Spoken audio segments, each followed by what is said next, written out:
From Grand Central Station in the heart of New York, we are at the Steiner Sports event, having met with renowned athletes like Dennis Rodman, Keith Hernandez, Mookie Wilson, and Brian Leetch.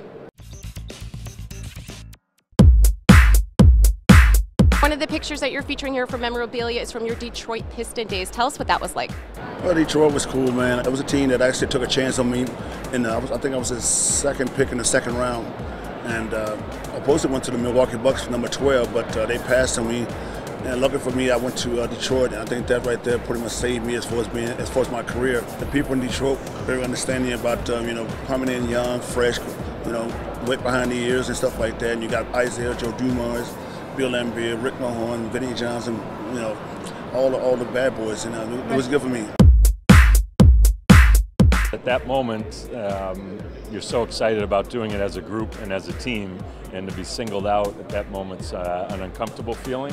And I remember asking Mark Messier, I said, can we get the whole team to go up there? And he's like, no, let's just say you got to go up there and do it. So I remember picking it up and putting it down and going back to the team to celebrate. So it was interesting trying to figure out how you express those thoughts, as well as the pride when you look back on it. I was the first American to receive that award, which is something I'm proud of, but hockey's such a team game, so to be singled out at a moment like that was an uncomfortable feeling. A photo up there of my running to first base after the famous ground ball that was hit. I'm the official ambassador for the team, so I come up a lot during the summer, and I do a lot of work with the corporate sponsors and with the season ticket holders and the suite visits and stuff like that. It's not my finest hour. I'm kind of a backstory to the big Game 6. I made the second out, and nobody's on base, and we scored 3 runs to win. But I remember coming into the dugout after I made the second out. And in the Mets, I looked up at the scoreboard, it posted, "Congratulations, Boston Reds, the new 1986 World Champion Boston Red Sox." And I just got furious, and then I looked over into their dugout, and they're all on the top step ready to go celebrate.